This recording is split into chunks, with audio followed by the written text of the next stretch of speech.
Réveille-toi, réveille-toi. Jésus, Jésus revient bientôt. Réveille-toi, réveille-toi. Jésus, Jésus revient bientôt.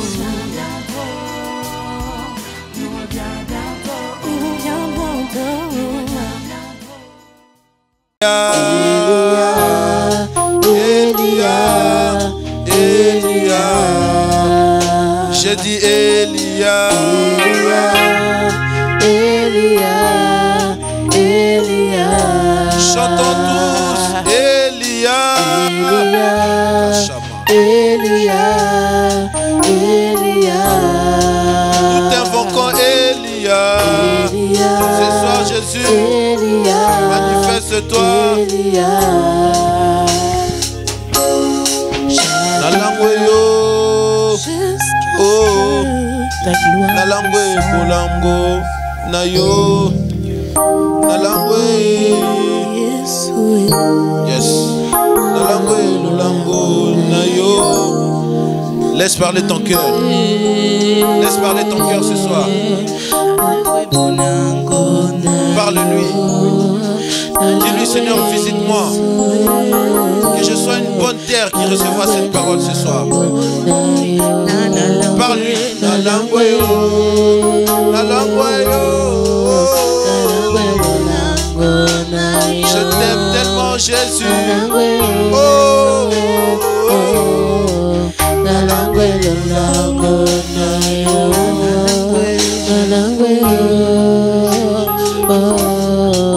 la langue na yo, na langue yo, na langue lona, oh, na langue yo, Yahweh, la gloire est là, na langue, la gloire est là, na langue.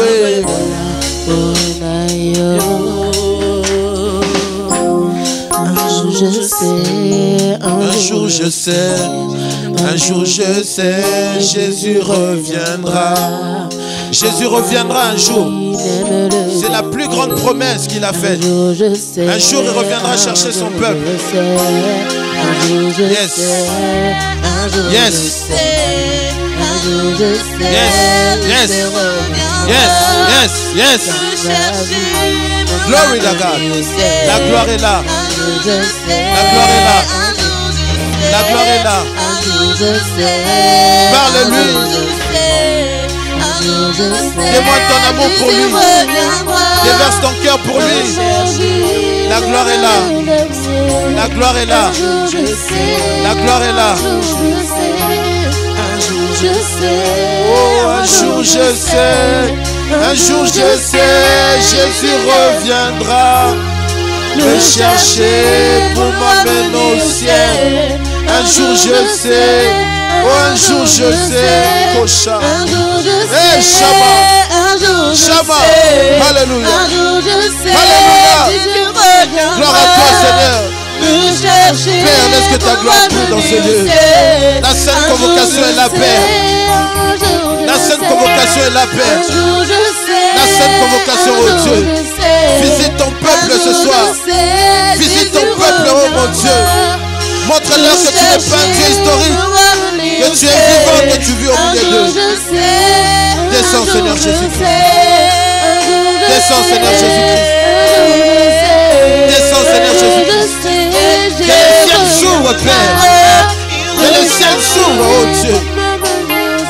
Visite, Père, ton peuple. Libère ceux qui sont captifs. Libère ceux qui sont captifs, Seigneur.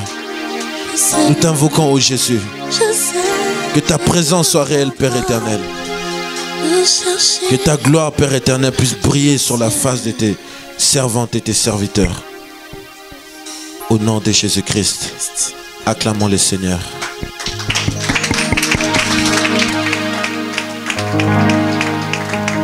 Acclamons le Seigneur bien plus fort. Si vous croyez qu'il est vivant, acclamez-le.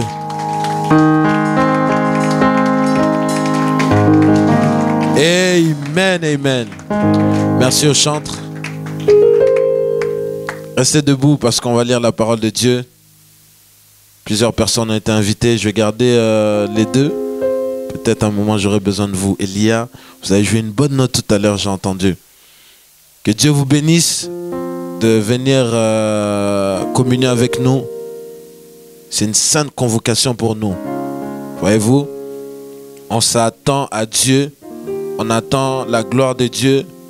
Le thème de cette rencontre, ça s'appelle Sentinelle.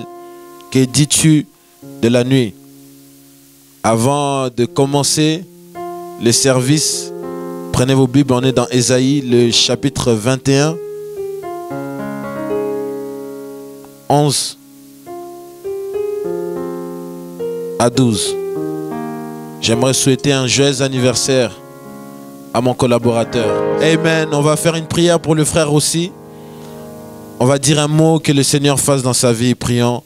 Seigneur, je prie pour mon frère aussi, Seigneur. Bénis sa vie, Seigneur. Nous te bénissons de l'avoir envoyé sur cette terre, Père. Une vraie bénédiction pour nous, Père éternel. Un homme dévoué à toi, Seigneur. Bénis sa vie. Bénis sa famille, Seigneur mon Dieu. Père, il a fait de toi les délices de son cœur. Donne-lui tout ce que son cœur il veut, Seigneur mon Dieu. Bénis sa vie. Dans le nom de Jésus. Amen. Le frère aussi va nous prendre Ésaïe 21, 11 à 12.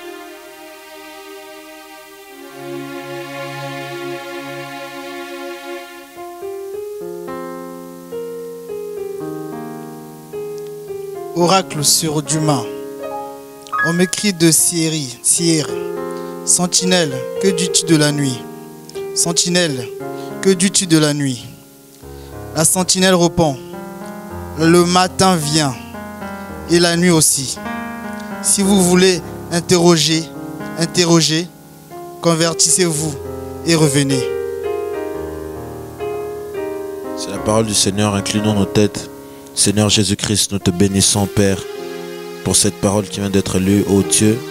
Alors que ta parole sera apportée, Seigneur mon Dieu, durant cette sainte convocation, Père, nous prions que tu puisses parler à ton peuple, Seigneur mon Dieu. Que ceux qui étaient perdus puissent revenir auprès de toi, Seigneur, et que les gens prennent connaissance de la parole que tu as révélée pour ce temps, Seigneur mon Dieu. Béni soit ton nom, toi, la source d'inspiration des apôtres, des prophètes, des docteurs, des pasteurs et des évangélistes. Seigneur, nous te rendons gloire parce que tu es au milieu de nous. Père, prends possession de mon être, de ma bouche, de mes yeux, Seigneur mon Dieu, afin que tu puisses parler à ton peuple. Au nom puissant et parfait de Jésus-Christ. Amen. Vous pouvez vous asseoir. Sentinelle, que dis-tu de la nuit? Premièrement, il faut prendre en compte cette écriture. Le prophète Ésaïe, il était en train de parler aux enfants d'Israël. Parce que Ésaïe était la sentinelle d'Israël durant son époque. Et la sentinelle avait pour habitude de se mettre au-dessus de la tour pour pouvoir voir les ennemis qui venaient pour attaquer Israël. Et qu'est-ce qu'une sentinelle? Une sentinelle, c'est une personne qui est postée là pour surveiller et voir les choses, les événements à venir. Une sentinelle est un prophète. Ézéchiel, le chapitre 33, le verset 7. Et toi, fils de l'homme, je t'ai établi comme sentinelle sur la maison d'Israël. Tu dois écouter la parole qui sort de ma bouche et les avertir de ma part. Une sentinelle sonne la trompette. C'est-à-dire, il présente les conseils de Dieu, la pensée de Dieu pour une saison et même pour un âge. Jérémie, le chapitre 6, le verset 17. J'ai mis près de vous des sentinelles. Soyez attentifs au son de la trompette. Mais ils répondent, nous n'y serons pas attentifs. Une sentinelle, amen, discerne l'accomplissement des Écritures. Dans les livres de Daniel, le chapitre 9, le verset 2 à 7, on voit Daniel qui lisait les Écritures du prophète Jérémie, qui avait annoncé qu'Israël allait partir en captivité pendant 70 ans. Alors que Daniel lisait les Écritures du prophète Jérémie, il a constaté que les 70 ans étaient près à prendre fin. Peut-il encore y avoir des sentinelles aujourd'hui? Éphésiens chapitre 4, le verset 11 à 12. La Bible déclare, il a donné les uns comme apôtres, les autres comme prophètes, les autres comme évangélistes, les autres comme pasteurs et les autres comme docteurs. Voyez-vous, Jésus-Christ, qui remplissait tous les ministères, lorsqu'il est monté au ciel, il en a fait certains comme apôtres, d'autres comme prophètes, d'autres comme pasteurs, d'autres comme évangélistes, d'autres comme docteurs, pour garder son église. Qui peut dire amen? Sentinelle, que dis-tu de la nuit? On vient dire des choses qui se sont passées ou qui sont à venir. Comme on a montré ici, une sentinelle est une personne qui voit les choses avant qu'elles viennent. C'est une personne qu'on choisit, qu'on met sur la tour pour pouvoir annoncer au peuple ce qui se passe.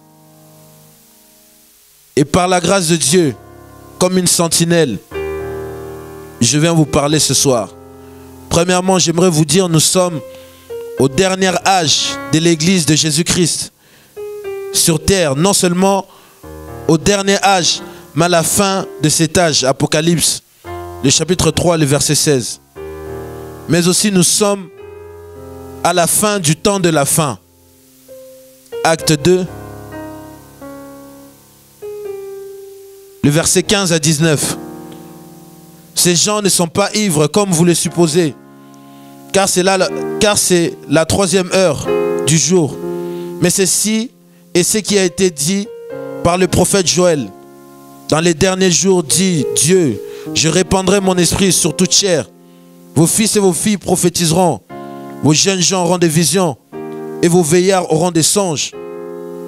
Le temps de la fin a commencé lors de la descente du Saint-Esprit à la Pentecôte. Le temps de la fin, ce n'est pas une période qui dure 2 ans, 3 ans, 10 ans. C'est une longue période. Le temps de la fin a commencé avec les apôtres. Et nous, vu que nous sommes à la fin du temps de la fin, où Jésus-Christ va prendre son épouse. Qui peut dire amen? On avance bien. Dis à ton voisin, sainte convocation. Alléluia. Nous sommes dans la saison dont l'apôtre Paul avait dit dans 2 Thessaloniciens, le chapitre 2, le verset 3, que personne ne vous séduise d'aucune manière, car il faut que l'apostasie soit arrivée auparavant et qu'on ait vu paraître l'homme du péché, le fils de la perdition. L'apôtre Paul avait écrit cette lettre dans cette partie de l'écriture. Il parlait aux Thessaloniciens parce que les Thessaloniciens croyaient déjà qu'ils étaient dans le millénium et ils se posaient des questions par rapport à ça.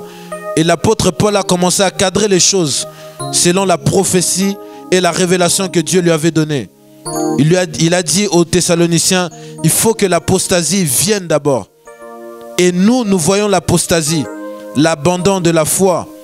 Les gens se sont détournés de la foi en Christ. Les gens se sont détournés de l'évangile pur. L'apostasie est là. Et ensuite, l'homme impie paraîtra. Nous sommes encore dans la saison dont l'apôtre Paul a dit, dans 1 Timothée, le chapitre 4, le verset 1 à 3. Mais l'Esprit dit expressement que dans les derniers jours, quelques-uns abandonneront la foi pour s'attacher à des esprits séducteurs et à des doctrines de démons. Nous sommes dans cette période qui caractérise la fin. On voit plusieurs personnes abandonner la sainte doctrine des apôtres qu'ils ont laissée pour s'attacher à des doctrines que l'apôtre Paul appelle des démons, des interprétations humaines. Souvenez-vous que Jésus, alors que Pierre s'approchait de lui pour lui dire « Seigneur, il n'est pas bon que tu meurs », Jésus l'a dit « Arrière de moi, Satan, tu connais la pensée des hommes, mais tu ne connais pas la pensée de Dieu. » Et beaucoup, dans cette saison, des églises, ils ont rejeté la pensée de Dieu. Ils ont ramené les pensées humaines. C'est pour cela l'apôtre Paul, en tant prophète, il appelle cela des doctrines des démons, des esprits séducteurs qui vous détournent du salut, qui vous détournent de la vocation céleste pour vous attacher sur les choses qui sont terrestres. Il y a plusieurs scandales maintenant. Des églises où il n'y a plus la vie, c'est l'apostasie. On ne voit plus Jésus-Christ manifester. On ne voit plus la puissance qui marchait avec les apôtres. On a partagé Dieu en trois, alors que les apôtres croyaient qu'il y avait un seul Dieu. Tout comme les Juifs croyaient qu'il y avait un seul Dieu. On essaie de contredire Paul. Alors que Paul, il a dit dans Galates 1, le verset 8, « Quiconque vous enseigne un autre évangile que moi je vous ai enseigné, qu'il soit anathème. » Ce message est dur. Je comprends votre silence. Mais c'est les saisons de Dieu. Dis à ton voisin, la saison de Dieu est là déjà. 2 Timothée, le chapitre 3, le verset 1 à 5. Sachez que dans les derniers jours, il y aura des temps difficiles. N'est-ce pas qu'on voit les temps difficiles? La crise économique, tout est en train de s'effondrer. Même nos parents qui avaient quitté l'Afrique en croyant venir en Europe trouver les solutions. Mais tout est en train de s'effondrer, yes. Tout est en train de s'effondrer. Et le Seigneur m'avait dit que les États-Unis, après ce chemitard qui s'est passé, subira une grosse attaque économique. Et toute la hiérarchie et la structure américaine sera effondrée. Et l'Europe va suivre. Les temps difficiles, l'apôtre Paul a dit amen. Des temps difficiles, car les hommes seront égoïstes, amis de l'argent. Parlons un peu de cet évangile qui est même rentré dans la maison de Dieu. Détourner les gens de la vision céleste. Se tourner sur l'évangile de la prospérité. Jésus revient, beaucoup de gens sont distraits dans leur église. Ils veulent être riches, grands, prospérer, alors que le monde est en train d'aller à sa fin. Vous prospérerez, mais avec l'Antichrist. Cherchez d'abord le royaume des cieux, a dit le Maître, et sa justice. Cherchez le royaume des cieux et la justice, et le reste vous sera donné. N'est-ce pas qu'il a dit dans les livres d'Agé? L'or et l'argent m'appartient. L'or et l'argent l'appartient. Cherchez la justice de Dieu. Ne cherchez pas le don, cherchez le donateur, et vous serez prospères.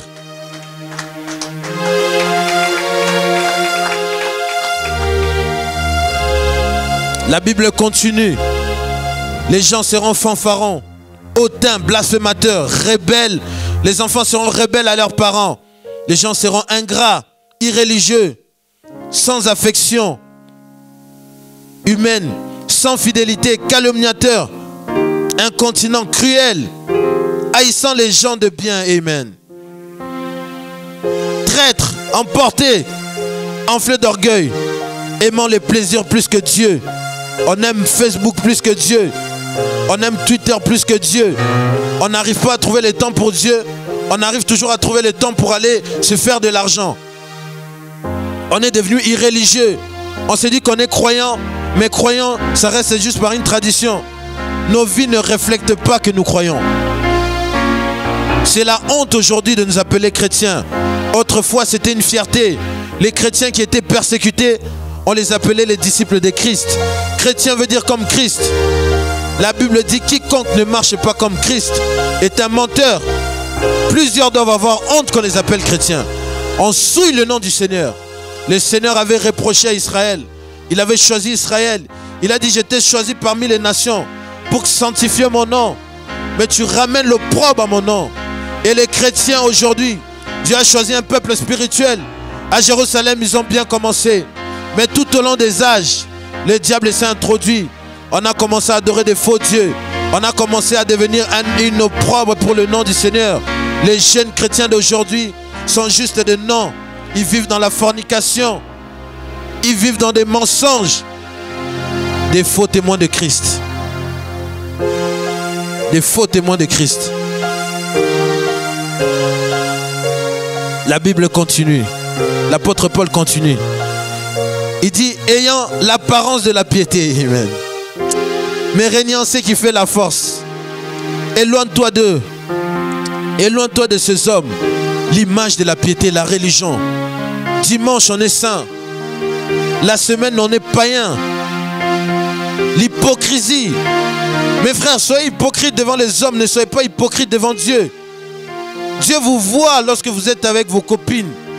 Dieu vous voit lorsque vous êtes avec les hommes. Vous pouvez mentir vos parents. Vous pouvez mentir vos frères. Mais vous ne pourrez jamais mentir Dieu. Sachez-le que tôt ou tard, vous allez comparaître devant Dieu. Et vous justifierez de votre comportement. La crainte de l'Éternel est le commencement de la sagesse. Je n'ai pas peur des hommes, j'ai seulement peur du Seigneur Jésus-Christ. Parce que l'homme est rien. Il a dit, n'ayez pas peur de ceux qui tuent la chair. Mais craignez celui qui est capable de tuer la chair et tuer l'âme aussi. L'âme qui pêche, c'est celle qui mourra. On ne se moque pas de Dieu. Ce que l'homme sème, il le moissonnera. Les pharisiens modernes, ils sont là. Ils donnent l'image de la piété. Des pasteurs qui boivent de l'alcool. Des pasteurs ivres. Oh, quel genre de berger qui conduit le peuple de Dieu. Les pasteurs rancunieux. Les pasteurs qui sont dans la concurrence. Les serviteurs de Dieu qui sont jaloux. Les pharisiens modernes, ils sont là. Jésus avait reproché la même chose aux pharisiens. En les disant, scribes et pharisiens hypocrites. Vous nettoyez l'intérieur, mais vous nettoyez l'extérieur, mais vous ne nettoyez pas l'intérieur. Il les a appelés tombeaux blanchis. Il a dit, nettoyez d'abord les vases intérieurs. Je viens dire à quelqu'un, nettoie ton intérieur avant ton extérieur. Dimanche, tu es là, chrétienne. La semaine, tu es pire qu'un païen. Honte à nous. Au lieu que les païens glorifient notre Père qui est au ciel, ils blasphèment le Seigneur. Regardez les chrétiens. Regardez, ils se disent chrétiens, ils craignent Dieu. Dans les mensonges, dans des magouilles, on est. Quelle image on va donner aux païens? Jésus a dit que votre lumière brille dans les ténèbres. Où est votre lumière? Est-ce qu'on prend une lumière pour la cacher derrière un seau? Si on a une lumière, on le met du haut d'une montagne afin que tout le monde puisse voir. Vous devez être des reflets de Jésus-Christ. Soyez saints comme votre Père Céleste est saint. En ces temps de la fin, ce message de sainteté, de pureté est très difficile. Mais la Bible dit, sans la sanctification, personne ne verra le Seigneur. Personne ne verra le Seigneur. Ne croyez pas en allant chaque dimanche à l'église que vous êtes sauvés. Ne croyez pas ça. Là, vous êtes rentrés purement et retournés dans la doctrine catholique. Que pour les gens qui soient sauvés, ils devaient venir le dimanche et prier. Vous pouvez prier chez vous et être sauvés. Et d'ailleurs, plusieurs personnes qui vont dans les églises et qui sont religieux, ils ne partiront pas. Plusieurs se moquent avec Dieu, ils se moquent de Dieu. Les pharisiens adoraient Dieu. Ils allaient chaque dimanche à l'église, amen. Mais une prostituée, lorsque le Sauveur est venu, elle a reconnu le Sauveur. Mais ceux qui allaient tout le temps dans les temples, ils l'ont nié. Ils ont nié le Sauveur. Malachie dit, voici le Sauveur dont on entendait. Et il rentre dans les temples, il accomplissait toutes les Écritures. Ils l'ont appelé Belzébul. Et j'ai dit à mes collaborateurs, tant qu'on ne vous appellera pas Belzébul, vous n'êtes pas arrivé à la dimension et à l'image de Jésus-Christ. Lorsqu'on m'appelle franc-maçon, j'accepte. Ces jeunes étaient un occultiste, j'accepte. Que je suis rentré dans la cabale, j'accepte. Si Jésus était là, comment on allait l'appeler? Est-ce qu'on allait, tout le monde l'allait aimer? Personne n'allait l'aimer. Jésus marchait contre vent. Dites Amen. 2 Timothée, le chapitre 4, le verset 3. Car il viendra un temps où les hommes ne supporteront pas la sainte doctrine, mais ayant la démangeaison d'entendre les choses agréables, ils se donneront une foule de docteurs, selon leurs propres désirs. Une foule de docteurs. Si un âge où on a prêché, il n'y a pas un âge qu'on a prêché comme cet âge. Tout le monde dort, se réveille, il devient serviteur de Dieu. Je ne nie pas que Dieu peut parler aux gens, mais tout le monde devient serviteur de Dieu. D'autres c'est pour l'argent, d'autres c'est pour la gloire. Sachez-le, la Bible déclare dans 2 Thessaloniciens, le chapitre 1, le verset 7, si je ne me trompe. Lorsque le Seigneur apparaîtra avec ses saints anges, il jugera premièrement les païens et toutes les personnes, amen, qui n'ont pas voulu respecter l'évangile de notre Seigneur. Il y a des gens qui ont rejeté la sainte doctrine et qui se sont attachés aux doctrines des démons et qui prêchent l'évangile selon leurs désirs, selon leur interprétation. La Bible dit ça, mais eux ils disent ça. La Bible dit ça et ils contredisent même la Bible. Ils sont antichrist et ne le savent même pas. Maintenant on va voir le bilan des choses que Dieu a envoyées et les signes que Dieu a envoyés dans les cieux. Premièrement, l'année dernière, le 30 décembre, alors que je m'attendais à Dieu et j'ai prié, plusieurs ont vu, on a fait des émissions sur ça. Le Seigneur m'avait adressé une parole à propos de cette nation. Ainsi m'avait dit le Seigneur, la France ne sortira pas de la crise. Et en fin d'année dernière, à cause des décisions prises par la France, Dieu m'a dit qu'il enverra l'épée contre les enfants de la France. Le nombre de djihadistes augmentera. C'est pourquoi je dis cette année sera une année de terreur. Toutes ces choses plongeront la France dans une guerre civile. C'est pourquoi j'insiste sur le baptême du Saint-Esprit. Ce message date de l'année dernière. Ceux qui ne connaissent pas, allez vérifier cela. On a montré comment ça a été enregistré, ça a été dit 1 an avant que les choses arrivent. N'ayez pas la foi dans cette nation. Le jugement de Dieu est prêt à s'abattre sur cette nation. Et Dieu va exercer ses jugements. Je vais le dire maintenant. Pourquoi Dieu a frappé la France? La France a fait partie des gens, des nations qui ont accepté que Israël soit divisé en 2 parties. Vous comprendrez à la suite. Et la France a accepté que Jérusalem, la cité de Dieu, Amen, puisse être divisée. À cause de ça, ils ont laissé ces gens-là qui voulaient attaquer les Israélites. Cette attaque est revenue sur eux. Et Dieu m'a donné l'écriture d'Esther, où Aman préparait la mort des Juifs. La mort qu'il préparait pour les Juifs est revenue sur lui et sa propre famille. Béni soit quiconque qui bénit Israël. Oh, vous n'avez pas dit Amen. Béni soit quiconque qui bénit Israël. Toute personne qui maudira Israël sera maudit. Ainsi a dit le Seigneur. Toutes les nations seront bénies par ta postérité. Jésus l'a même dit, le salut vient de qui? Yes. Et la France, cet événement, elle a connu des temps durs. Vous comprendrez à la suite des choses à venir. Et c'est pourquoi j'ai dit, j'insiste sur le baptême du Saint-Esprit. Jésus a juré. Beaucoup de gens oublient ça. Jésus a juré, quiconque ne naîtra pas de nouveau ne rentrera pas dans le royaume des cieux. Voici ma question, es-tu né de nouveau? La nouvelle naissance ne se fait pas parce qu'on va dans une église. La nouvelle naissance ne se fait pas parce qu'on a adhéré à un mouvement. La nouvelle naissance se fait par une expérience personnelle avec Dieu. La nouvelle naissance, vous ne pouvez jamais l'oublier. Quand Dieu vous visite, quand Dieu est descendu dans Actes, les chapitres 2, même si Pierre revenait aujourd'hui, Pierre va expliquer ce qu'il a ressenti ce jour-là.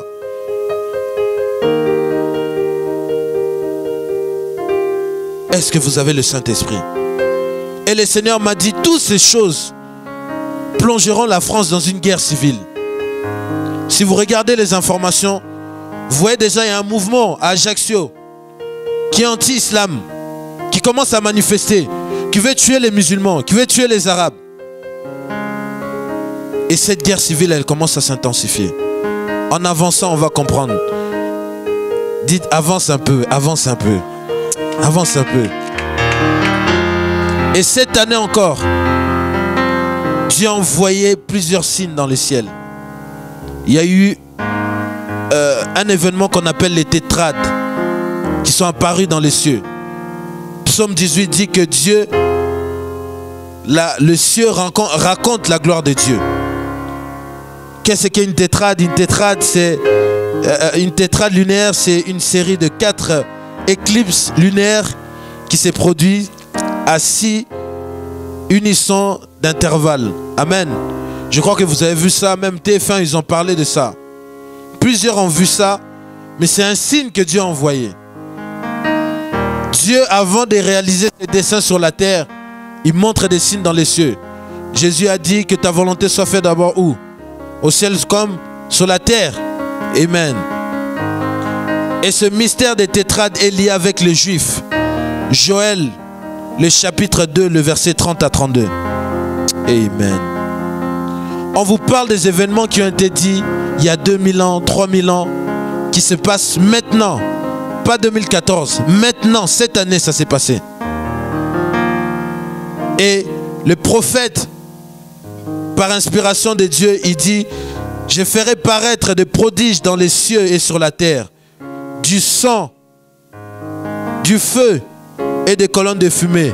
Le soleil se changera en ténèbres. C'est une éclipse soleil. À l'époque, ils n'avaient pas le langage pour appeler l'éclipse solaire. Il a dit avec les mots qu'il avait. Amen. Il a dit que le soleil se changera, le soleil se changera en ténèbres et la lune en sang. Ce que vous avez vu, c'est écrit. Avant arrive le grand jour de l'Éternel. Donc ce signe, l'éclipse solaire et le sang est lié avec la colère de Dieu. TF1 ne le sait pas. France 2 ne le sait pas. Et d'ailleurs plusieurs églises ne le savent même pas. Les scribes et pharisiens, ils sont dans leur temple alors que Jésus accomplit les Écritures. Ils sont ignorants de ce qui se passe. Ils sont dans leurs pensées. Et alors quiconque invoquera le nom de l'Éternel sera sauvé. J'ai dit alors quiconque invoquera le nom de l'Éternel sera sauvé. Si tu n'as jamais été sauvé encore ce soir, tu peux être sauvé. Parce que le jugement de Dieu est prêt à s'abattre sur cette terre. Ses paroles sont vraies et véritables. Il a dit ce qui s'est passé au temps de Sodome et Gomorrhe se passera avant l'avènement du Fils de l'homme. Il a dit ce qui s'est passé au temps de Noé se passera. Ça se passera aussi certain qu'il est vivant. Et comme dit l'Éternel, parmi les rescapés de l'Éternel, il les appellera. Et ce mystère est lié avec les Juifs. Dis à ton voisin, ce mystère est relié avec les Juifs. Premièrement.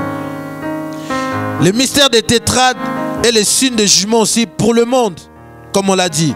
Voici dans Ésaïe, le chapitre 13, le verset 10. Ésaïe, le chapitre 13, le verset 10. Voici le jour de l'Éternel arrive, jour cruel, jour de fureur et d'ardente colère, qui réduira le pays en désolation et en exterminera les pécheurs. Car les étoiles du ciel, amen, les astres ne feront pas briller leur lumière. Le soleil s'obscurcira dès son lever et la lune ne fera point luire sa clarté.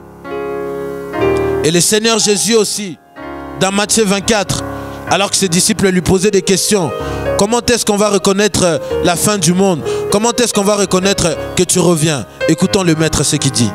Matthieu 24, le verset 29.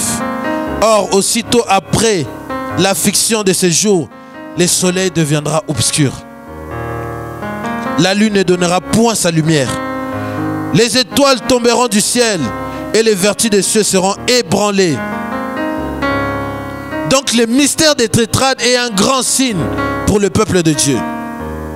C'est un avertissement pour Dieu, pour ceux qui sont là, qui vivent dans le péché. Dieu vous donne encore un message de vous repentir encore. On a bien dit, cette vision n'est pas une église. Cette vision, on vient réveiller l'esprit des gens. Réveillez-vous parce qu'on est au temps d'achèvement. Il n'y a plus de temps même. C'est un temps indéfini. C'est un temps de miséricorde que Dieu accorde aux gens. À ceux qui veulent bien accepter de monter encore dans l'arche. Alors que Noé est déjà monté. Pendant 7 jours, la porte de l'arche est restée ouverte. Tu peux encore monter. Malgré que Noé ne prêche plus. Tu peux encore monter. Et ce phénomène des tétrades, les scientifiques disent qu'il associe avec les fêtes juives très rares. Mais ça s'est produit déjà 7 fois depuis 2000 ans. Et cette fois-ci que ça s'est produit, ça fait la 8e fois. Dieu est aussi dans les chiffres. Dites Amen. Le chiffre 8, c'est le chiffre de la régénération. Regardez Genèse, le chapitre 8, on voit le monde nouveau que Dieu crée. Le chiffre 7, c'est l'achèvement. Et à chaque fois Dieu envoyait ces signes. Il s'est passé quelque chose de grand dans le monde. Soit pour Israël, soit pour le monde. Ce qu'on dit ici, c'est une sainte convocation pour vous cadrer avec la prophétie. Le nombre 8 symbolise un nouveau commencement. Et en effet, scientifiquement, rapporte que de tels tétrades ont été observés seulement 7 fois depuis le mystère de Yeshua, avant la destruction de Jérusalem et la dispersion des Juifs. Lorsque le Seigneur est mort, la Bible déclare que le soleil s'est couché pendant la journée, n'est-ce pas? C'était un signe de jugement. Qu'est-ce qui s'est passé? Le 11 septembre 70, Titus est venu détruire les temples et les Juifs ont été éparpillés. Dis à ton voisin, les tétrades est un signe pour toi. Dis comment tu marches avec les seigneurs parce que Dieu t'a envoyé un signe. Les 4 événements qu'on a enregistrés, que ces tétrades ont ramenés lorsqu'il s'est venu, parce que les tétrades, lorsque ça vient durant le Péchar, qui est la Pâque juive. Jésus était la Pâque, n'est-ce pas? L'apôtre Paul nous dit que Jésus-Christ est notre Pâque. Et cette tétrade apparaît aussi durant le Soucoupe, qui en hébreu veut dire la fête des tabernacles. Parce que Dieu est venu se tabernacler dans l'homme Jésus. Et parce que les Juifs ont rejeté ces signes les pourchassent jusqu'aujourd'hui. Jusqu'ils reconnaîtront que c'est lui qu'on a tué. C'était lui notre Messie. C'était lui notre vrai Pâque. C'était lui Elohim, tabernaclé dans la chair humaine. Et en 1492, la tétrade est apparue. Qu'est-ce qui s'est passé? C'était l'Inquisition espagnole. Les Juifs, après la dispersion, ils se sont éparpillés dans le monde. Et ils se faisaient attaquer. Ils étaient opprimés dans le monde. Comme le Seigneur les a dit, Jérusalem, Jérusalem, toi qui tues les prophètes. Parce que j'ai voulu te rassembler comme une poule rassemble ses poussins. Parce que tu n'as pas reconnu le temps de ta visitation. Tu ne connaîtras plus jamais de paix. Depuis que le Seigneur est mort jusqu'à aujourd'hui, il y a toujours eu la guerre en Jérusalem. Jérusalem n'aura plus de paix jusqu'à ce que le roi des rois, le fils de David, vienne régner. Même si l'ONU essaye de faire tout ce qu'elle a à faire, jamais aucune institution ramènera la paix sur terre. Vous ne verrez plus la paix. Comme la Bible le dit au temps de Noé, le cœur de l'homme se tournait vers le mal. Le cœur de l'homme se tournera vers le mal. Les gens deviendront encore plus cruels dans le monde. Soupirez après le Seigneur. Le monde est fini. En 1948, des tétrades encore. Qu'est-ce qui s'est passé? La création de l'État d'Israël après la guerre d'indépendance. Selon ce que Dieu avait dit à ses saints prophètes, on le verra. Israël a été éparpillé. Mais les prophètes, ils avaient annoncé aussi le rassemblement d'Israël. Et Israël s'est réuni en 1917. Elle est retournée dans sa patrie. Et Israël était occupé par les Allemands, les Anglais, pardon, qu'ils avaient pris Israël entre les mains des Ottomans. Et ils ont donné cette terre aux Juifs juste après la Seconde Guerre mondiale. Donc retenez aussi les tétrades est lié avec les guerres. Je crois que tout le monde entend parler de la 3e guerre mondiale. Même les journalistes, ils disent on n'a jamais été aussi près d'une 3e guerre mondiale. Einstein dit s'il y a une 3e guerre mondiale, il n'y aura plus une autre génération pour voir la 4e. Le jugement de Dieu est prêt à s'abattre sur cette nation et sur tout le monde entier. Et il y en a eu encore un en 1967, durant la guerre de 6 jours, alors que Israël se préparait pour prendre la terre de Jérusalem. Les Juifs, lorsqu'ils sont dans les nations, ils pensent à la terre d'Israël. Lorsqu'ils arrivent en Israël, ils ne pensent pas à Bethléem. Ils ne pensent pas à Gabaon. Ils ne pensent pas à quelle autre sainte ville? À Gad. Ils pensent à Jérusalem. Là où Abraham a voulu sacrifier Isaac. Là où Jacob dormait, il voyait le ciel était ouvert, les anges montaient et descendent. J'ai des amis rabbins. D'ailleurs, même les amis rabbins ils disent la porte du ciel dans le monde, c'est à Jérusalem. C'est là où les anges de Dieu montent et descendent. Et ils soupiraient auprès de Dieu. Ils regardaient vers Jérusalem. Et Dieu les a envoyés des tétrades encore. Et ils ont gagné encore une autre portion d'Israël. ils ont récupéré Jérusalem. Et cette année, les tétrades sont apparus. Amen. Qu'est-ce que réservent les tétrades encore? Israël, après arriver à Jérusalem, son but final, c'est d'avoir le temple. Parce que sans le temple, Elohim n'est pas au milieu des Juifs. Ils veulent construire leur temple pour que Dieu revienne auprès d'eux. J'ai mes amis rabbins, ils se réunissent, même les hommes riches juifs, ils réunissent tout l'argent pour qu'ils construisent le temple, que le Mashiach vienne. Malgré qu'ils sont dans le faux, c'est l'écriture qui s'accomplit. Respectez les Juifs. Respectez les Juifs, aimez-le. Parce que s'ils avaient accepté à Jésus, s'ils avaient accepté Jésus, toi et moi ne serons pas sauvés. Les saluts étaient pour les Juifs. Jésus a dit, je suis venu pour les enfants perdus de la maison d'Israël. Premièrement, c'était pour les Juifs. Il est parti chez les siens ne l'ont pas reçu. Il s'est tourné vers les nations. Et là maintenant, qu'est-ce qui se passe dans les nations? Eh bien, dans les nations aussi, on le jette. Apocalypse chapitre 3, le verset 16. Jésus est chassé de l'église. Il va faire du porte-à-porte. On ne veut plus de Jésus. Comme les pharisiens et juifs, ils l'ont fait. Les pharisiens des nations le font. Ils chassent Jésus. Ils chassent des miracles. Jésus est revenu sous forme parole. Au commencement était la parole. La parole était avec Dieu et la parole est Dieu. Et cette parole s'est faite chair. Mais cette parole, cette chair-là, lorsqu'elle est montée, elle est revenue encore. Je serai avec vous tous les jours. Jusqu'à où? Mais Jésus n'est pas là physiquement. Mais Jésus est comment? Sous forme de parole. Mais aujourd'hui, quand quelqu'un rejette la parole, il rejette Jésus-Christ. Jesus Christ. C'est ces 4 événements que ça a toujours marqué le temps. Et la tétrade, amen, est liée aussi avec le figuier. Apocalypse, le chapitre 6, le verset 12 à 13. Faites voir mon portable. Je vois l'heure. Instruisez-vous par une comparaison tirée... Non, pardon. Je regarde, et quand il ouvre le 6e sceau, il eut un grand tremblement de terre. Le soleil devint noir comme un sac de grains.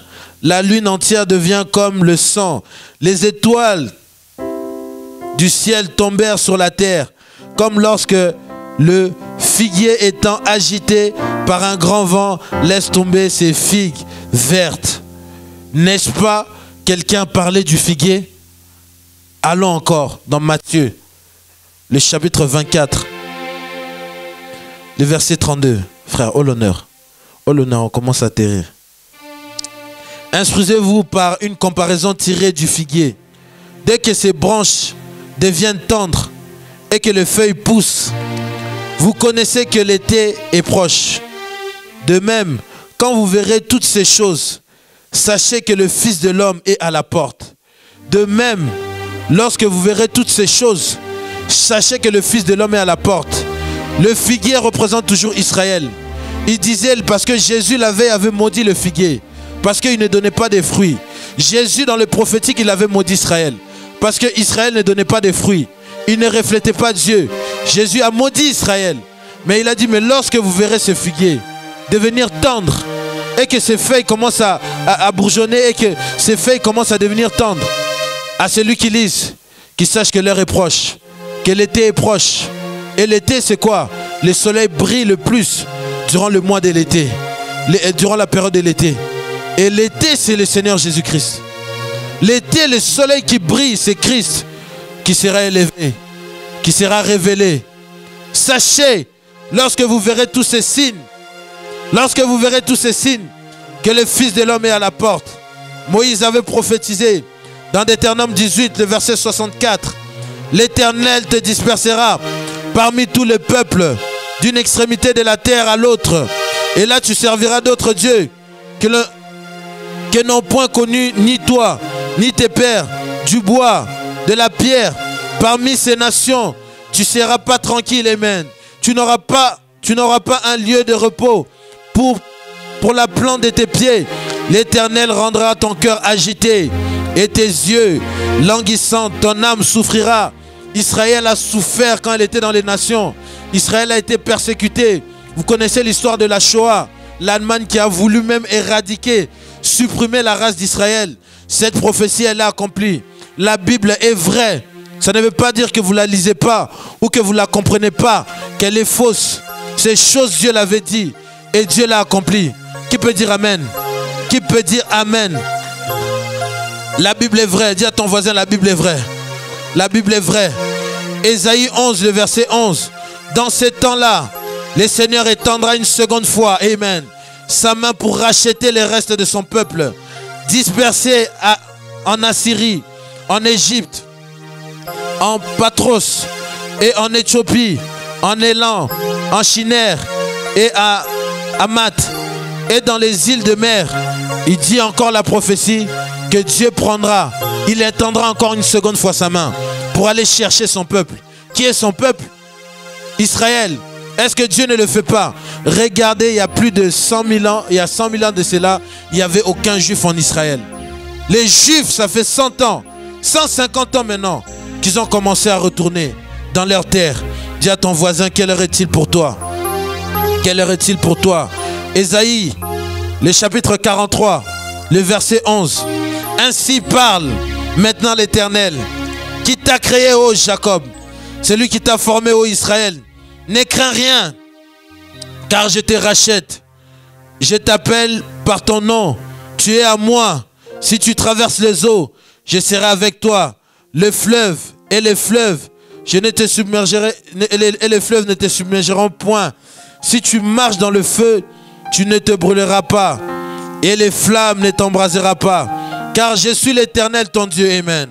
Les saints d'Israël, ton sauveur. Je donne l'Égypte pour ta rançon, l'Éthiopie et Saba à ta place, parce que tu as du prix à mes yeux, parce que tu es honoré et que je t'aime. Je donne les hommes à ta place, des peuples pour ta vie. Je dirai au septentrion, Amen. Donne, je dis, et au midi, ne retiens point. Fais venir les fils des pays lointains, mes filles de l'extrémité de la terre, après avoir été éparpillés. Nous ne vous parlons pas d'un Dieu historique. Alléluia, j'ai envie de pleurer. On vous parle d'un Dieu qui agit jusqu'aujourd'hui. Ça ne date pas plus de 100 ans que les Juifs sont retournés dans leur écriture. Ésaïe a parlé de ça il y a plus de 2700 ans. Comment vous pouvez expliquer ça s'accomplit? Dis à ton voisin encore, la Bible est vraie. La Bible est vraie. Jérémie 23. Yes. Il y a quelque chose qui commence déjà en esprit là. Jérémie 23.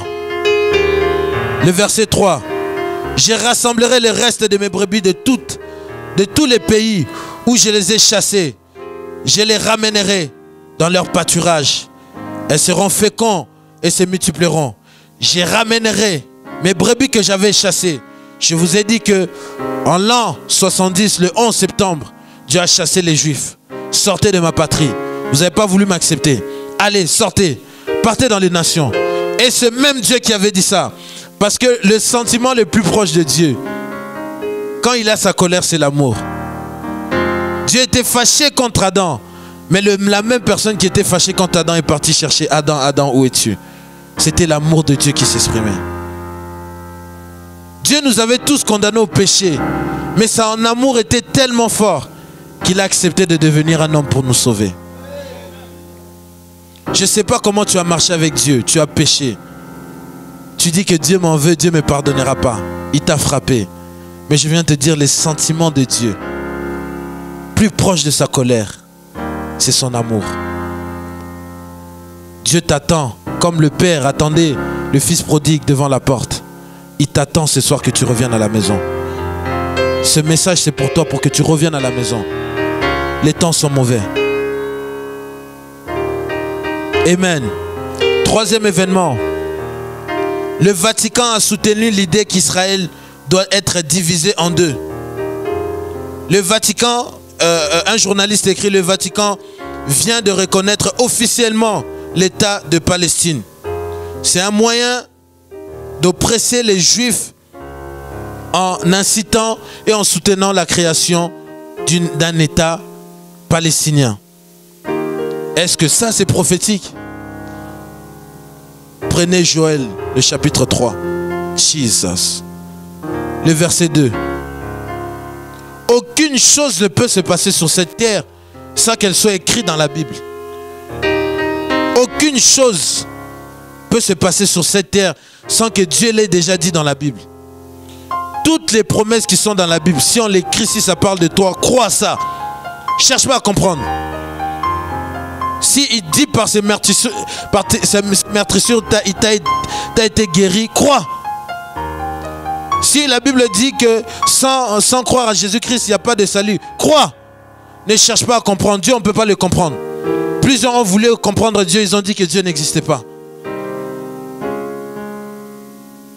Je rassemblerai toutes les nations et je les ferai descendre dans la vallée de Josaphat. Là, je rentrerai en jugement avec elles. Amen.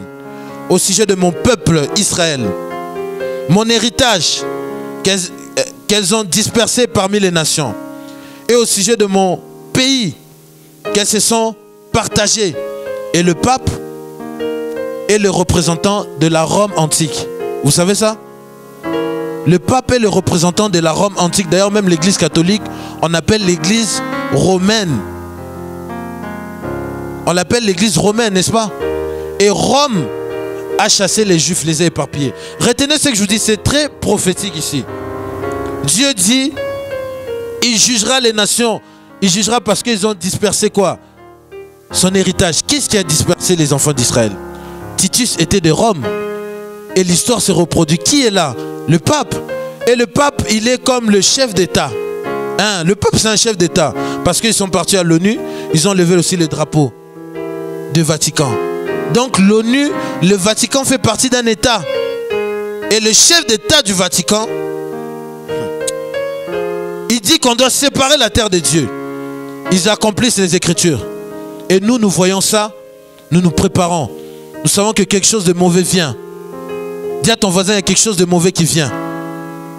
Quatrièmement, les 30 juin, l'apparition de l'étoile de Bethléem, constatée par la NASA après 2000 ans. Il y a des gens qui ont entendu parler de l'étoile de Bethléem ici, hormis les gens qui viennent ici. Voyez-vous, les pharisiens, amen, étaient dans leur lieu de religion. Ils étaient en train d'adorer, oh Yahweh, Yahweh, Yahweh. Dieu avait envoyé un signe dans les cieux. Les personnes qui avaient constaté ces signes, c'était des mages. Et aujourd'hui encore, les mages modernes, la NASA, ils ont vu le signe. Le signe montrait que le Messie vient de naître. L'étoile de Bethléem montre que le Messie revient. Allez vérifier, tapez l'étoile de Bethléem. Si je vous mens, allez vérifier ça. C'est la NASA qui parle. La NASA n'est même pas croyant. Ils ne croient pas.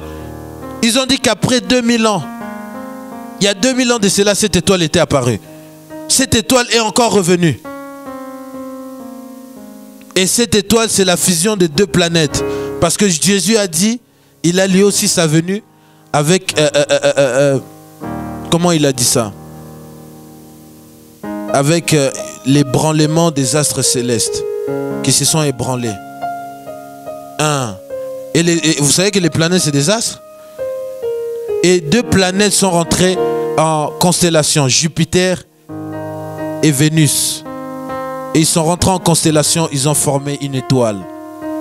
Et cette étoile, la NASA a constaté que c'était la même étoile lorsque Jésus était né à Bethléem. L'autre étoile de Jésus était apparue à l'Orient et cette étoile est apparue à l'Ouest. Mais Jésus a dit, tel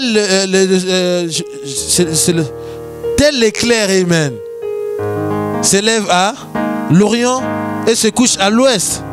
Telle sera la venue du Fils de l'homme. Dieu vous le montre par les Écritures. Et le prophète Osée a dit, alléluia. Osée 6, les chapitres 1 à 2. Venez, retournons à l'Éternel, car il a déchiré, mais il nous guérira. Il a frappé, mais il bandera nos plaies. Il nous rendra la vie dans 2 jours.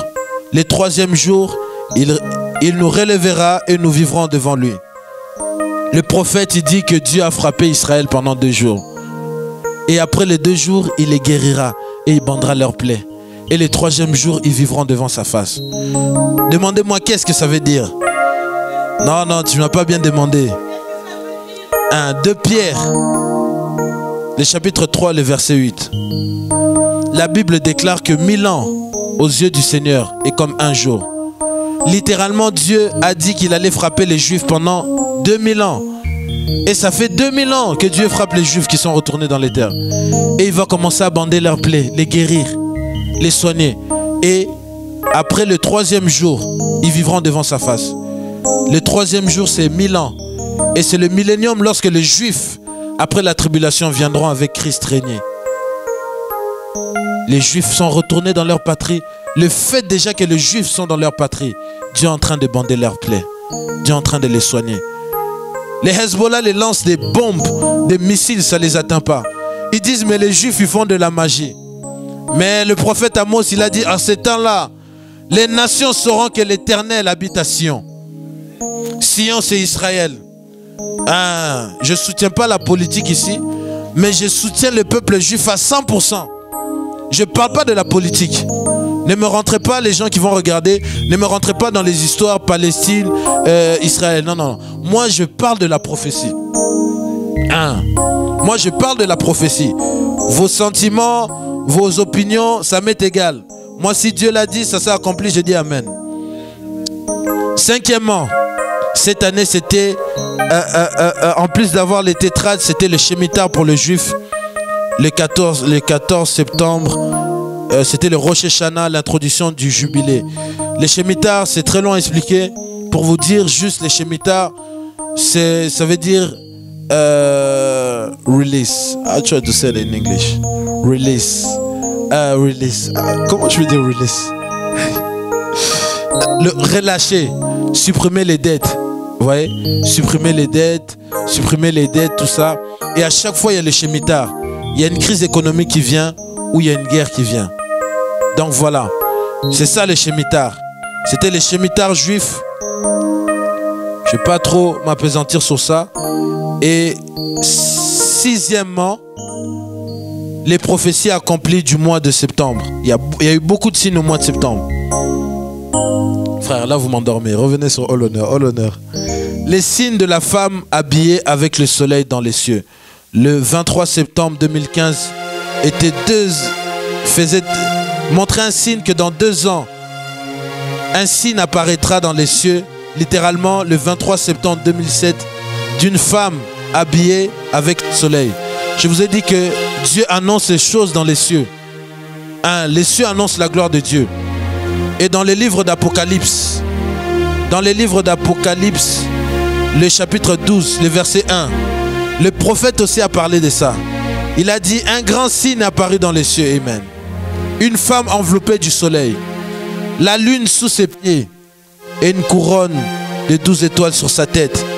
Ces signes, je ne peux pas en parler trop. Liés ces signes du 23 septembre qui se passera en 2017 avec l'écriture d'Apocalypse 12, le verset 1. Dieu montre des signes dans les cieux. La première parole de Dieu, c'est dans les cieux. Et ces signes montrent que le départ est prêt. Si je peux en parler, j'en parlerai dans très bientôt parce que le Seigneur ne veut pas que j'en parle. Mais ça montre que le départ est prêt. Le départ est très prêt. Le 23 septembre est aussi le grand jour de pardon pour les Juifs qui nomment ça le Yom Kippour. Et durant ce jour de pardon pour les Juifs, le pape s'est rendu aux États-Unis pour la première fois. Mais le mystère est ici que le pape est le 266e pape qui s'est rendu au 266e jour de l'année aux États-Unis. Ces gens-là ne font rien en vain.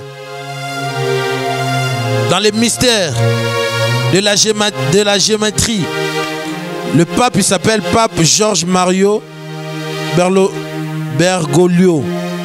Et si vous faites le calcul, ça vous fait 239. Le 239 soit 23/9. 239, 23 septembre, qu'il est parti rencontrer Obama. Vous me direz, mes frères, peut-être c'est une coïncidence. Regardons Obama, quand est-ce qu'il est parti rencontrer le pape. Le nom du président Obama, amen. C'est très prophétique ici. Ceux qui ne sont pas habitués vont passer à quelque chose. Mais c'est des oracles qui sont prononcés ici. Le président Barack Obama, non, le président Barack Hussein Obama, lorsque vous faites la somme de ça dans le mystère de Guématrie, vous verrez, ça fait 273. Et ceux qui savent, allez vérifier. Obama est parti rencontrer le pape le 21 mars, le 27 mars, pardon. Dans le calcul, ça fait 273. Et Obama est parti rencontrer le pape le 27 mars. Ils ne font rien en vain. Pour les mamans qui sont ici, vous savez que le temps de la conception de la femme et le temps qu'elle accouche, elle met 266e jour. Le pape a engendré quelque chose de spirituel que les gens n'ont même pas compris. Et j'arrive pas à comprendre comment les prédicateurs sont distraits dans des combats et dans des bêtises inutiles, alors que les satanistes et les sorciers avancent. J'ai dit sataniste, peu importe ce qui arrivera. Je l'ai dit. C'est trop tard, j'ai déjà dit ça, c'est enregistré. Le 25 septembre avait eu lieu le Parlement le Parlement. Le pape s'est rendu au Parlement américain. Un homme religieux qui se rend au Parlement américain. Moi, je m'attendais qu'il parle de Jésus, qui dit les nations, répentez-vous, revenez à Jésus. Le pape a parlé des climats. Le pape a parlé de la pauvreté. Et qu'est-ce que le pape a dit? Amen. Il a dit pour le bien-être du monde, le monde doit rentrer dans un nouveau calendrier. On appelle le calendrier 2030.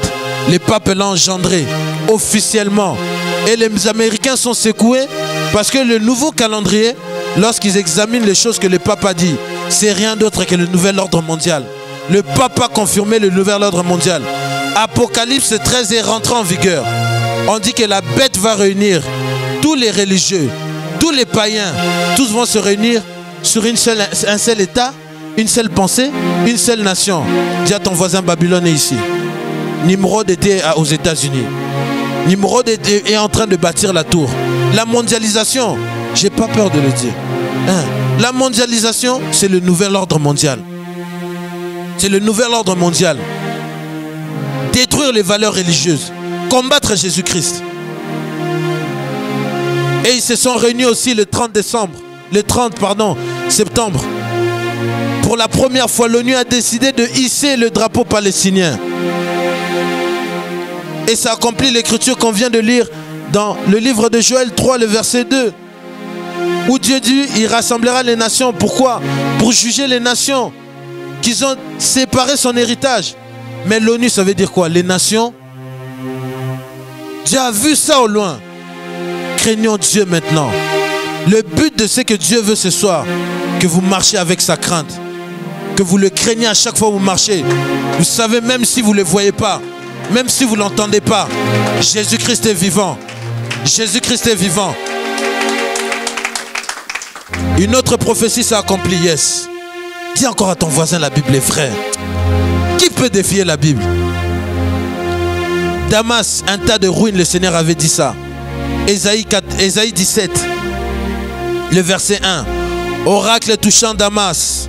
Voici, Damas va cesser d'être une ville, amen. Elle sera un monceau de ruines. Elle sera un morceau de ruines, Damas. Et cette année, comme on avait dit dans notre assemblée, le Seigneur m'avait dit que le mois de septembre, ça serait un mois de grands événements, même si les gens ne veulent pas le reconnaître. Le 4 septembre, Poutine il est parti attaquer la Syrie. Ils ont commencé à bombarder Damas. Et tout à l'heure, j'ai vu les informations. Le journaliste, il a dit, oh, c'est impossible d'habiter à Damas maintenant. C'est devenu un tas de ruines. Oh, j'ai pleuré, j'ai dit gloire à Dieu. La prophétie s'est accomplie. Dieu veille à sa parole. Jésus a dit, je suis parti vous préparer une place, afin que là où moi je suis, vous aussi vous soyez. Même si ça peut sembler fou, crois seulement un jour tu seras avec Jésus. Je crois dans cette génération. Il y a des gens qui ne mourront pas. Ils partiront physiquement au ciel. Ils traverseront les astres. Ils traverseront les soleils. Ils verront la création de Dieu. Ils verront l'univers de Dieu.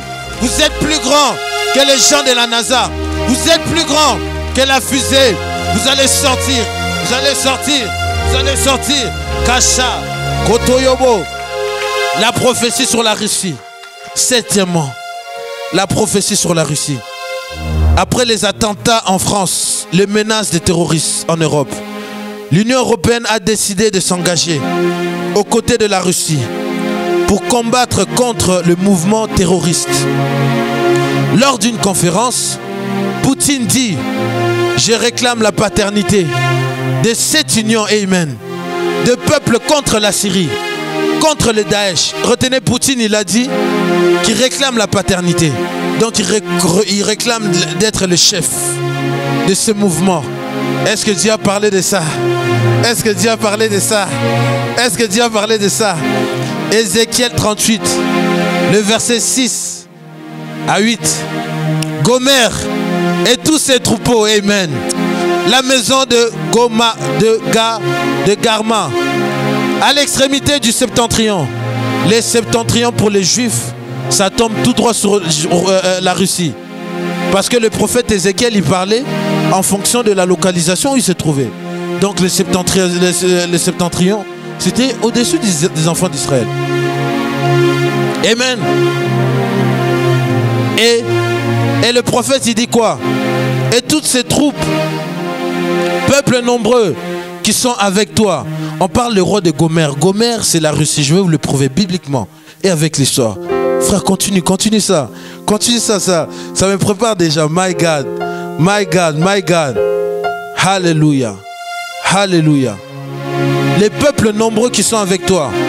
Prépare-toi. Tiens-toi prêt. Et toute ta multitude assemblée autour de toi. Sois leur chef. Amen. Après bien de jours, tu seras à leur tête. Dans la suite des années, tu marcheras contre les habitants. Je m'arrête là. Je parle de Gomer. Et si vous remontez dans le verset 1, vous verrez qu'on parle de Chimère, le roi de Chimère. Chimère en hébreu veut dire Moscou en français. Chimère veut dire Moscou. Et Toubal veut dire Tbilisi. Et Tbilisi, c'est deux cités, c'est au nord d'Israël. C'est le septentrion pour Israël. Dis Amen. C'est lui qui a compris, dit Amen. Oh, si tu n'as pas compris, tais-toi. C'est lui qui a compris qui dit Amen. Amen. Ça. Et il dit, et Poutine, il a dit qu'on le reconnaît comme chef. Et Dieu dit quoi? Il dit, peuple nombreux qui sont avec toi, prépare-toi. Il parle à une personne. Donc Dieu parle à Poutine. Tiens-toi prêt, Poutine. Et toute la multitude assemblée autour de toi. Quelles sont les multitudes? La France, l'Allemagne, la Grande-Bretagne. Ça fait une multitude, vrai ou faux? Oh, si ça fait une multitude, dites Amen. C'est une multitude assemblée autour de toi. Sois leur qui? Leur chef. Poutine, il dit, je réclame la paternité de cette guerre. Donc Poutine, il est en train de accomplir, malgré qu'il est païen, il a compris la parole de Dieu. Sois leur chef. Après bien de jours, tu seras à leur tête. Poutine est à la tête actuellement. On reconnaît Poutine comme un héros. Dans la suite des années, tu marcheras contre le pays dont les habitants, les échappés à l'épée, auront été rassemblés d'entre plusieurs peuples sur les montagnes d'Israël. Et ce peuple-là dont Dieu parle, c'est Israël. Les rescapés qui sont rassemblés. Et qu'est-ce que Poutine projette? À cause des richesses de la mer Rouge, Poutine commence à menacer Israël. Dis à ton voisin, quelle heure est-il pour toi? Si dans votre église, je me permets de le dire, on ne vous prêche pas, sors du milieu d'eux. C'est une distraction, tu perds ton temps. C'est des aveugles qui ne peuvent pas guider, ils ne peuvent pas te guider. Jésus a dit, est-ce qu'un aveugle peut guider un aveugle? Si toutes ces choses ne vous sont, vous n'avez pas pris connaissance de ça, sortez du milieu de Dieu, vous dit, afin de ne pas avoir part aux mêmes abominations qu'eux. Ces signes que Dieu vous envoie, c'est pour vous. Mon peuple périt faute de connaissance. C'est lui qui rejette la connaissance, je le rejetterai. Aujourd'hui, Dieu te donne la connaissance. Si tu rejettes cette connaissance, Dieu te rejettera. On va finir. Que le drummer commence à jouer. Commencez à jouer ça maintenant. Commencez à jouer, je commence à finir. Quelques événements que Dieu m'a dit pour l'année prochaine. My God. Ainsi parle le Seigneur. Pour les États-Unis, l'année prochaine, les États-Unis seront marqués par une haine raciale. l'année prochaine sera marquée par une haine raciale. Les hommes noirs vont commencer à faire des communautés. De plus en plus pour dire que l'homme blanc est déchu. Il y aura des guerres et même les policiers vont commencer à se faire tuer. Vous pouvez questionner les prophéties que je donne. Vous questionnerez jamais l'accomplissement de ces prophéties. Aussi vrai que Jésus-Christ est vivant, on fera une émission pour vous montrer comment ces choses s'accomplissent. L'apostasie, dit le Seigneur, sera à son comble aux États-Unis. Il y aura une grosse persécution aux États-Unis. Les chrétiens vont commencer à être menacés à perdre leur travail. Et plusieurs chefs religieux vont commencer à perdre leur travail. Plusieurs chefs religieux, les pasteurs, vont commencer à être livrés. Dieu va commencer à exposer les pasteurs qui ne savent pas tenir son troupeau. Et ainsi m'a dit le Seigneur, cette année, tous les gens qui se tiennent devant Dieu pour empêcher Dieu d'avancer dans son œuvre de rédemption, Dieu va commencer à frapper de mort, des crises cardiaques, commencer à exploser toute personne qui veut empêcher la dernière vague de ce que Dieu veut faire. Alors retenez-le, vous entendrez plusieurs pasteurs américains tomber cette année. Les attentats vont frapper l'Amérique par le Seigneur. À cause de ce que l'Amérique a fait, l'Amérique s'est détournée du Seigneur. L'Amérique a blasphémé contre le Seigneur. L'Amérique a rejeté l'alliance que Dieu avait faite avec leur père. L'Amérique s'est donnée aux dieux étrangers qu'elle n'a jamais connus. Parce qu'elle a accepté ça, le jugement de Dieu va s'abattre sur les États-Unis.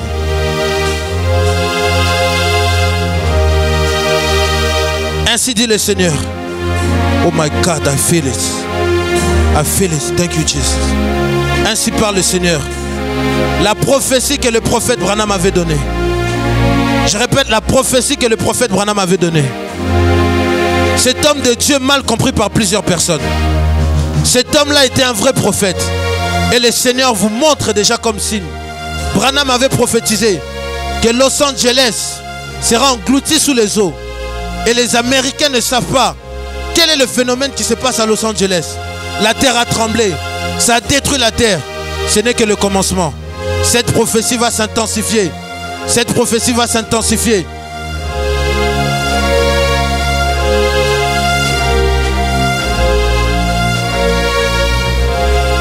Jesus. Surveillez le Vatican, dit le Seigneur. Surveillez le Vatican. Surveillez le Vatican, dit le Seigneur. Il y a un théâtre qui va se passer là-bas. Il y a une dislocation, une séparation entre les membres du Vatican. Surveillez le Vatican, dit le Seigneur. Gardez en œil la Turquie. La Turquie va jouer un grand rôle pour la fin de ces temps et dans le mouvement de guerre qui va introduire la Russie et l'Amérique. Surveillez la Turquie. Le Vatican, dit le Seigneur.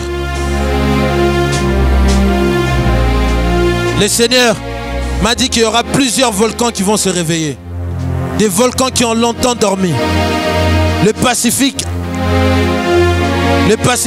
américain sera secoué. Des volcans dont d'autres scientifiques ne connaissent pas vont se lever. Je répète encore, le jugement de Dieu pense sur les États-Unis. As I said before, God gonna judge US. US is done. It's over for US. Vous verrez, le FMI va commencer à s'intéresser de plus en plus à la monnaie chinoise, dit le Seigneur. Vous verrez le FMI commencer à se tourner et à s'approcher de plus en plus de la monnaie chinoise à cause de l'effondrement économique qui est prêt à arriver sur les États-Unis. Une secousse, je répète encore, dit le Seigneur, va secouer l'Amérique, telle que l'Amérique n'a jamais été secouée. Dit le Seigneur, si ce que le Seigneur avait fait avec Israël, c'était trop, vous verrez ce que le Seigneur fera avec les Américains. Parce qu'ils ont brisé l'alliance que Dieu avait faite avec leur père. Jesus. La France. Le Seigneur m'a montré plusieurs fois un grand mouvement qui va commencer au nord. Au nord et de cette partie ouest. Des gens qui vont commencer à monter. Ces gens se revendiqueront d'être un mouvement, un sort de mouvement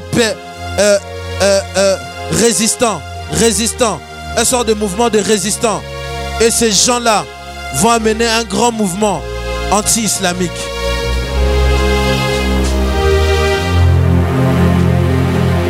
Ils vont ramener un mouvement anti-islam. Il y aura des pluies qui vont s'abattre telles qu'ils ne sont jamais battues. Des villes qui seront inondées dans l'Europe. Et l'islam va frapper encore. L'islam va frapper encore. Ainsi m'a dit le Seigneur. L'islam frappera dans les lieux où les hommes politiques ne s'entendent pas. Et les actes terroristes qui viendront cette fois-ci seront tellement grands et il y aura beaucoup de morts.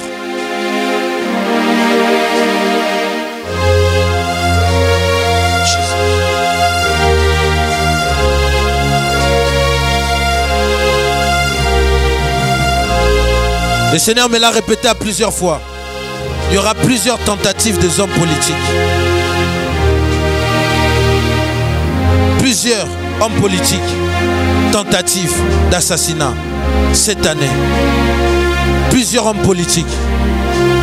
Si vous croyez, dit le Seigneur, que l'année 2015 c'était une année d'horreur, attendez-vous à l'année désastreuse cette année 2016. Retenez ces mots. 2016 égale désastre. Désastre partout, effondrement. Je ne sais pas demain où on vous dira, ils prophétiseront la paix. Comme Jérémie l'a dit à Ananias, nos pères ont prophétisé. La seule manière qu'on peut savoir si nous sommes ou nous parlons de Dieu, c'est de voir ces choses arriver. Aussi Jésus-Christ est vivant. Si cette année, il n'y a pas le désastre ou c'est une année de paix, moi j'arrête de prêcher.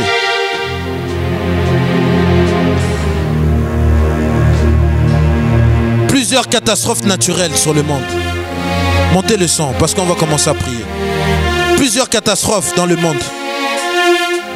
Plusieurs catastrophes naturelles dans le monde. Le Japon sera affecté.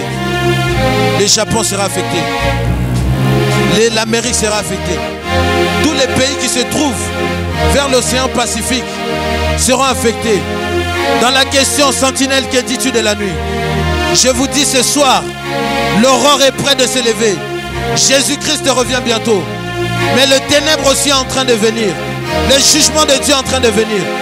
Je ne connais pas vos vies. Repentez-vous. Repentez-vous. Revenez à Dieu. Changez vos voies. Parole du Seigneur. Parole du Seigneur. Levez-vous, commencez à prier. Kashama.